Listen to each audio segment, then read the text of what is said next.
Today, we're going to deep dive into India's most relevant, most powerful, but also a bit misunderstood industry, that is pharmaceuticals. So, friends, welcome to Yadna Investment Academy. I am Isha. Now, before we dive into the pharmaceuticals industry, I have an announcement to make. Invest Yadna के website पे 60% discount चल रहा है. You can use the coupon code RED to avail this discount. हमारे सब research products पे ये discount चल रहा है. Check our website investyadnya.in to explore our products and avail this offer.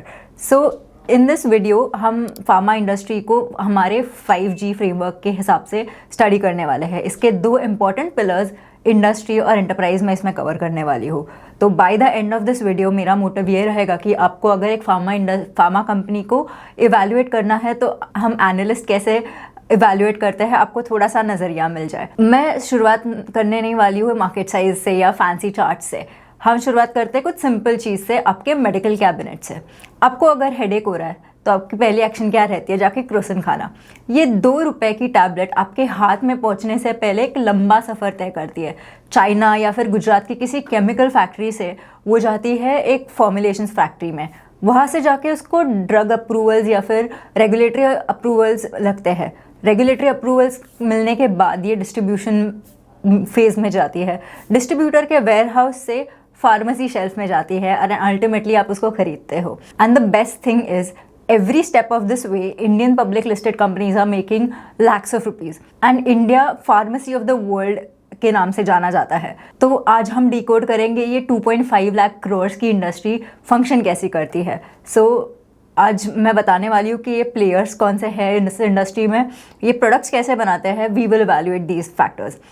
हम वो 2 रुपए की टैबलेट की जर्नी तय करते हैं. Starting with the first chapter, the value chain. ये टैबलेट बनती कैसे है? तो of course we start with the first step, that is the raw materials. तो इनमें बेंजीन, एसिटिक एसिड, टोल्यूइन जैसे रॉ मटेरियल्स यूज़ किए जाते हैं. Key starting materials India generally China से ही इंपोर्ट करती है. Almost more than 60% of these KSMs are imported from China. Then after procuring the raw materials, we move on to API manufacturing. API मतलब active pharmaceutical ingredient. ये जो एक actual drug substance है, जैसे कि क्रोसिन का main ingredient, your active ingredient is paracetamol. तो paracetamol is the API. ये बाकी सब वो पैकेजिंग है जो आप कंज्यूम करते हो. इंडिया एक ग्लोबल पावर हाउस है API मैन्युफैक्चरिंग का, although China is dominant in this space. Next after API production we move to formulations. Formulations यानी कि APIs get converted into your tablets या फिर कैप्सूल्स होते हैं, इंजेक्शंस होते हैं, इनहेलर्स होते हैं. तो APIs का कन्वर्जन इसमें हो जाता है. यहाँ पे ब्रांडिंग होता है मेन. जैसे कि पैरासिटामोल एक एक्टिव फार्मास्यूटिकल इंग्रेडिएंट है, that gets branded into Crocin, Calpol या फिर डोलो जैसे brands. Next after the formulations are made we move on to the distribution. India का distribution chain is very complex. India में more than 80,000 stockist है, more than 8 lakh retail pharmacies है. इसमें these are being disrupted by online pharmacies like Tata 1mg, Pharmacy and Apollo 24/7. तो ये branding का aspect देखा. Now behind the scenes there are 2 more interesting stops that are required in this value chain, CDMO and CRO. तो CDMO exactly है क्या? That is the Contract Development and Manufacturing Organization. तो ये खुद के brands नहीं बनाते हैं, ये ग्लोबल एंड इंडियन इनोवेटर्स के साथ काम करते हैं, उनके लिए मैन्युफैक्चर करते हैं. CDMO plays a role in that. तो फॉर एग्जाम्पल फाइज़र एक ड्रग इनोवेट कर सकता है, बट एक इंडियन CDMO वो ड्रग मैन्युफैक्चर करेगा. इंडिया में 30 to 40% चीपर होता है ये ड्रग्स मैन्युफैक्चर करना दैन द US और the Europe. And the Indian CDMO market is growing at almost 11 to 13% CAGR. And then there's another segment called the CRO segment, which is the Contract Research Organization. This provides R&D as a service. यानी कि ये clinical trials run करते हैं, bio equivalent studies perform करते हैं, regulatory filings भी करते हैं on behalf of other pharmaceutical companies. So these are also 2 very essential parts in the value chain. So will take a look at the different types of pharma companies, क्या क्या बनाती है, how are they divided into what products they make. So firstly we begin with domestic branded generics formulators. यानी कि ये generic medicine बनाती है but ये इंडिया में ही ब्रांड करके बेचती है. इसके examples are Mankind Pharma, Torrent Pharma, Alkem Labs and Ajanta Pharma जैसे कंपनीज. इनका की ट्रेट ये है कि इनका मोट कैसे बिल्ड होता है, कि इनका डिस्ट्रीब्यूशन नेटवर्क कैसा है, इनका फील्ड फोर्स यानी कि इनके मेडिकल रिप्रेजेंटेटिव्स है वो, एंड इनके डॉक्टर्स के साथ रिलेशंस कैसे है, वो इससे इनके मोड्स तैयार हो सकते हैं। Then the next is India and your export generic players. तो ये ब्रांडेड जेनेरिक्स इंडिया में भी बेचते हैं एंड ये ANDAs यानी कि abbreviated new drug applications file करते हैं to sell these drugs in markets like Europe and US and other emerging markets. तो इसके एग्जाम्पल्स है Sun Pharma, Cipla, Doctor Reddy's. And इनका की ट्रेट या फिर मोट कैसे क्रिएट हो सकता है कि इनका ड्यूअल रेवेन्यू इंजन तैयार हो जाता है। इन इंडिया में सप्लाई करके इनको स्टेबिलिटी मिलती है एंड US EU जैसे रीजन्स में इनको ग्रोथ अपसाइड मिलता है, बट यहाँ पे थोड़ा रेगुलेटरी रिस्क भी इंट्रोड्यूस होता है। Next coming to your pure API manufacturers. तो ये रॉ ड्रग सब्सटेंसेस बनाते हैं एंड ये B2B फॉर्मुलेटर्स को सेल करते हैं। इसका prime example would be Divi's Labs। इसका margin expansion, capacity utilisation and global API cycles के पे काफ़ी डिपेंडेंट होता है। Next coming to your CDMO and your contract manufacturers.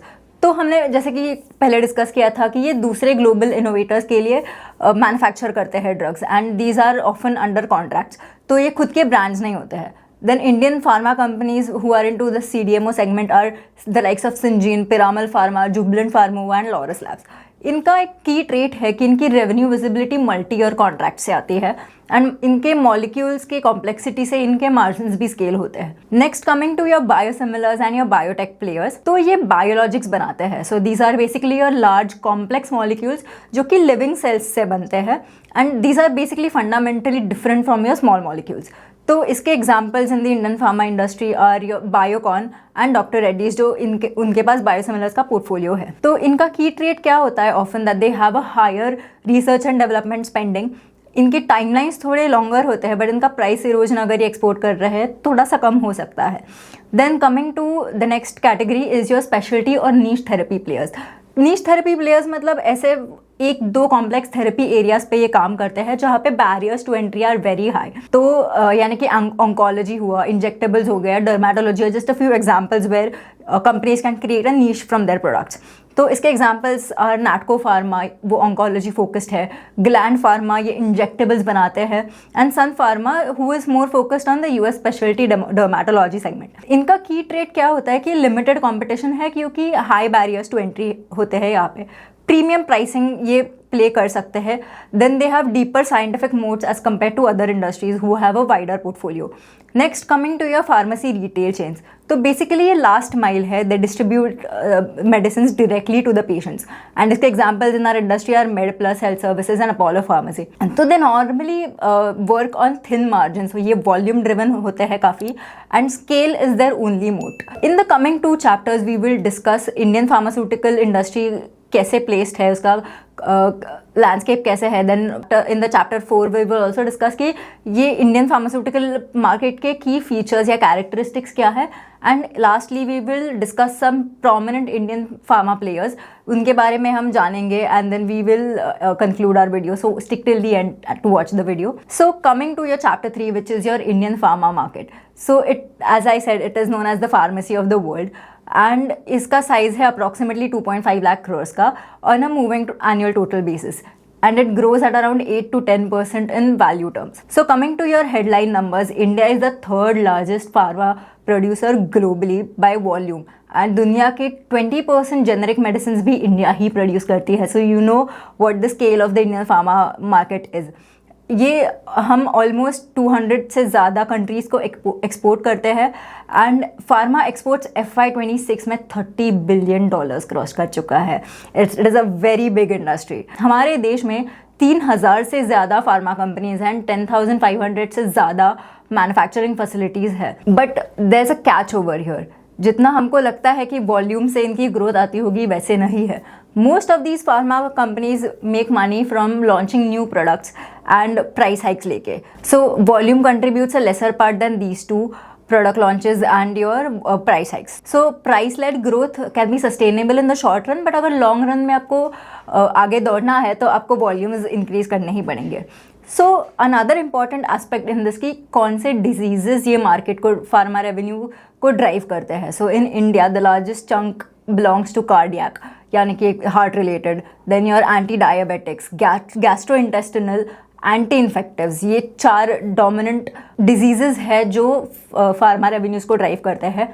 Then it is projected that oncology is also one of the fastest growing segments. By FY30 oncology spending is the highest, and then immunology is also another therapeutic area जो drive करता है spending and आगे के revenues till FY30.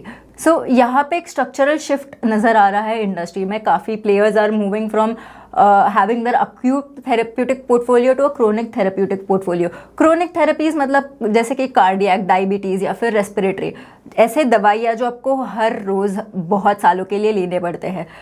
That mix has grown from almost 53% in 2022 to 56% of the IPM in 2026.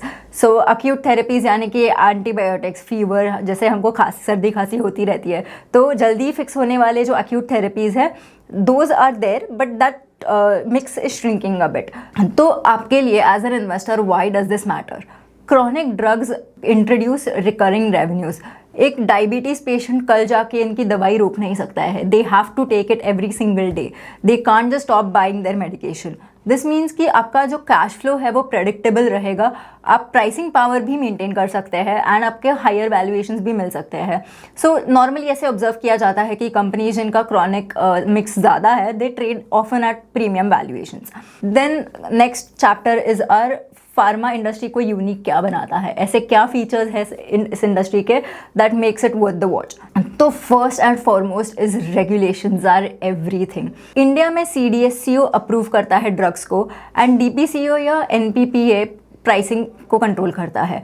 अगर आपको US को export करना है तो US FDA का अप्रूवल लगता है, यूरोप का करना है तो EMA को अप्रूवल लगता है, and in Japan you need PMDA approvals. तो this is the single biggest risk factor in the pharma industry. You have to be compliant with everything. Next is your price control. So government approx 350 से ज़्यादा essential medicine जो होते हैं which are included under your national list of essential medicine में इनका price cap हो जाता है. तो अगर किसी कंपनी का high margin drug suddenly NLEM के लिस्ट में इंक्लूड हो जाए तो प्राइसिंग पावर घट सकती है और and it can vanish just overnight. And ये रेगुलर रिस्क हो सकता है, रिकरिंग रिस्क हो सकता है कंपनीज को कि कभी भी इनके जो हाई मार्जिन प्रोडक्ट्स है that can be included in your national list of essential medicine and आपका प्राइसिंग पावर पे प्रेशर आ सकता है. Then the next is there are high barriers to entry and these barriers are often regulatory and not scientific. जितना molecule important है company के लिए उससे ज़्यादा अप्रूवल मैटर करता है. बिना अप्रूवल के you cannot release a product. That's the bottom line. Next is your R&D spend. So global innovators like Eli Lilly, Pfizer, they normally spend like 15 to 20% of their sales on R&D, which is your research and development for inventing new drugs in all. But Indian companies का ये spending normally 5 to 8% होता है and mostly that goes into filing for your generics, biosimilars या फिर formulations improvements के लिए R&D spend होता है. So that is another thing कि यहाँ पे structurally इनका R&D spend global innovators से कम है. Coming to your sector KPIs, which is the last chapter that we will discuss before moving on to the company discussions. So, which are the few key parameters that we should watch? तो before jumping into company कितना revenue कमाती है, company कितना profit margin कमाती है, we will see कि what are the actual numbers that you should be behind. So in pharma industry ये trait है कि आपके रेवेन्यूज़ लंपी रहेंगे. आपके रेवेन्यूज़ लंपी क्यों रहेंगे? क्योंकि pharma companies are usually fundamentally event driven rather than volume driven. मतलब सडनली आपको एक कंपनी को US FDA का अप्रूवल मिल गया एक मॉलिक्यूल की वजह से, so that can trigger a rally. या फिर इनका अनप्रेडिक्टेबल टाइमिंग रहता है थोड़ा कि it also depends on if the company is winning any tenders या फिर इनका how their molecules are in general performing. So it is mostly event driven, तो इसीलिए लंपी रेवेन्यूज़ रहेंगे. You can probably observe in some companies कि for a few quarters revenue stagnant रहा, but suddenly there's a jump in revenue in one quarter and that can earn you more than what the 3 quarters have made. So this is a noticeable trait that we can observe in the pharma industry. So KPIs, coming to the KPIs, domestic formulations growth कैसी है is important to observe कि कौन से therapeutics है, कौन से formulations है जो ग्रो कर रहे हैं फास्टर रेट से. Then next is your US and your export revenue growth कैसी है. Is there any price erosion that is affecting. कोई रीजन में ग्रोथ कैसे प्ले आउट हो रही है, that is an important metric to observe. Then your EBITDA margins which normally indicate how good your cost discipline is also matters in this. Revenue mix यानी कि chronic versus acute आपका mix कैसे है, that also matters over here if you're evaluating a company.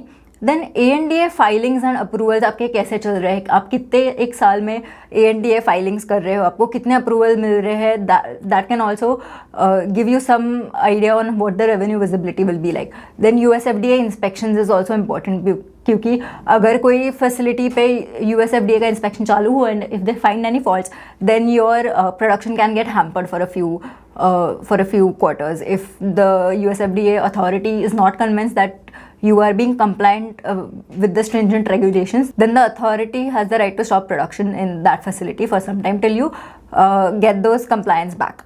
So now that we've seen कि कौन से sector KPIs are important for us, we'll look at some of the Indian pharma companies which are prominent right now. So starting with Divi's Laboratories, ये APIs and CDMOs में इनका presence है.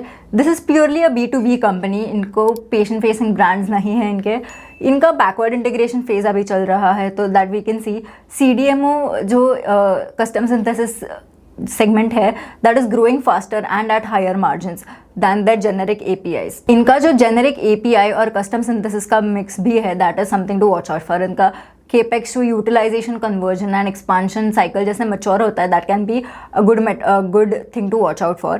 Next, coming to your Sun Pharma. Sun Pharma formulations company है predominantly. They make specialty formulations. They have pivoted from generics to the US specialty formulation जैसे कि dermatology oncology are the speciality formulations. इनका भी 8 to 9% domestic IPM share है which is a good chunk. Speciality as a percentage of total revenue mix is something to watch out for. इनका R&D pipeline कैसे progress होता है that we can track. Next coming to Mankind pharma, ये domestic generics में काफ़ी focused company है. We can see recently the kind of progress that Mankind pharma has made as a company. They are also trying to move their therapeutic from acute to chronic mix, ये बढ़ाने की कोशिश कर रहे हैं. They have an excellent presence in Tier 3 and Tier 4 cities. जितनी urban area से इनको ग्रोथ आ रही है उतनी ही इंपॉर्टेंट रूरल एरिया से ग्रोथ आनी है. And majority of their revenue is focused on domestic formulations and export से है इनका revenue but कम mix है इनका. Their main key points to watch out for are इनके जो फील्ड फोर्स एक्सपांशन कर रहे हैं, स्ट्रेंथन कर रहे हैं, that is a good point. You can see in their investor presentations and con calls ये काफ़ी हाईलाइट करते हैं how they are trying to strengthen their presence in all Tier 2, Tier 3, Tier 4 cities along with the metro cities as well. And इनके जो acute versus chronic mix है वो कैसे evolve करता है, that is also good thing to watch out for. इनका consumer health care का भी जो सेगमेंट है that also provides them with stable revenues. Next coming to Syngene international. Syngene is basically a mostly CRO focused company and CDMO focused company. तो इनके multi year contract से इनको revenues आते हैं. They don't have their own brands just like we saw for Divi's. Then इनका revenue visibility है that normally exceeds the typical pharma. इनका biologics का भी मैन्युफैक्चरिंग प्लांट जो है that also opened recently in 2025 and we can watch out for the research to manufacturing revenue mix shift. इनका manufacturing से इनको हायर मार्जिन्स भी मिल सकते हैं. So that is a good thing we can watch out for Syngene international. So I hope you found this video insightful.